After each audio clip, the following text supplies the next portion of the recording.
Hey y'all, welcome back. Today I have a solution for something that bothers me, and I have a feeling that I'm not alone on this. So I'm going to offer a solution. So side tags in shirts, even if you cut them off, you still have an edge there. So as you can see, it is it is something that really bothers me there. So I have two shirts that I need to do this procedure to. So the other one, I'm just going to take the tag off, and it had the cut line there, but I'm kind of going a little bit closer to it, and I'll kind of trim a little bit more of the edges, because what I'm going to do, I want to make sure that there's not excess there to have to deal with. So I've removed it, and this doesn't require any special tool to take care of there. So now I've got them ready. And I am going to use my pressing mat for my Cricut, my heat press mat. And I'm going to use my mini heat press. But you could do this with an iron. And this is just scrap heat transfer vinyl, or HTV as you hear people call it, or iron-on. So if you're not a crafty person like this, or have a Cricut and you're crafty in a different way, maybe you quilt or something like that, if you have a friend that does this kind of thing, ask for a couple scrap pieces if you have the same issue with, so I'm just pointing out here that I've laid down the seam, and how I'm going to do it is how it's laid down going into the bottom hem there. So what I'm going to do is just size it up, and I'm going to cut a piece off and kind of make sure it's going to cover, and that should be adequate. So I'm going to round the edges around the corners first here, but then I'm going to end up rounding everything slightly. And what I'm using is just kind of the logic. I don't know if you've ever used a patch on a leather sofa, but they claim to round the edges of that. And I don't know if that's just because it can poke you. So I don't want this poking me. But I also think it might help with not wanting to peel up, because then it's not a sharp point for it to get caught. So I've just laid it down over there, and I'm just going to press this on.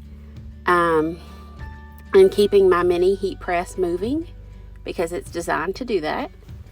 And I'm just getting it, making sure it has a good seal there with the fabric and the shirt. So as I'm moving this around, I'm just checking to make sure that it does look like it. I can kind of see that side seam there kind of coming through a little bit. And it's okay if I get this a little bit, more cooked on. I'm actually going to, bond it a little bit more. If you see my other videos where I do heat transfer vinyl, I like to remove that carrier sheet, and then most of the time I will lay a piece of parchment paper over.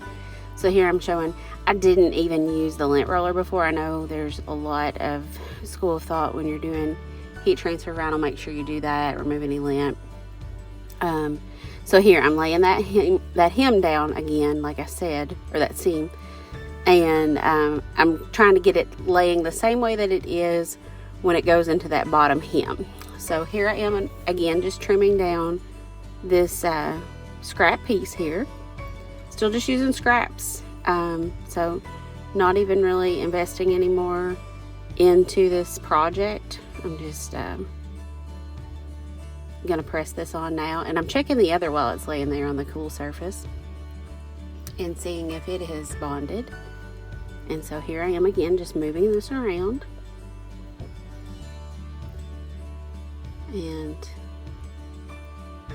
just pressing it in good. And hopefully when I am riding in the car anymore, I will not feel this rubbing my side. That seems to be where it starts to bother me, and then I can't leave it alone. So anyway, you can see it's not causing it to lay weird or anything like that, so it's going to be okay. And I was just testing it out there to make sure it's going to do what I want. So I think this is a whole lot more smooth to be against your skin. And so here I am just saying I'm going to use a piece of my parchment paper. I know if you have watched previous videos of mine, I need to take stock in this company and the parchment paper line especially. I like their product and I use it a lot. So just going over it again to make sure it was bonded. I went ahead and took the carrier sheet off of that one because it was starting to come off when I finished pressing. So that's why I went ahead with this particular one. And so I'm just going to lay it flat the way I want it to be. Now, when you do heat transfer vinyl or iron-on, you shouldn't launder your item for 24 hours, or usually that's the recommended time. It may be longer, so check your instructions on anything that you're using and just follow those, but that should allow it to cure a little bit more and not disrupt the fabric, or not disrupt your heat transfer in the laundry, in the washer or the dryer.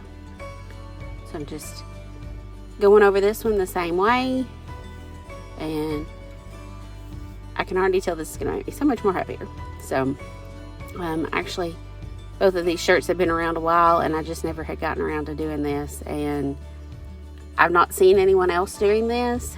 It's just an idea I had once, and because I thought you need to seal it off, something needs to happen. So if you had like the flocking type of heat transfer vinyl that's, you know, slightly fuzzy, that might feel even good there on the side. So anyway, I hope this helps someone out there if you have the same issues with this kind of thing that I do. So if you liked it, if it helped you, please give a thumbs up. And please hit that subscribe button. I'm trying to grow this, and I really would appreciate it getting more subscribers. So please share the video, and if you would like, please leave a comment down below. I would love to hear where you're from and where you're watching from. So please give a thumbs up if you liked it, and I will catch you again in the next video. Have a great day.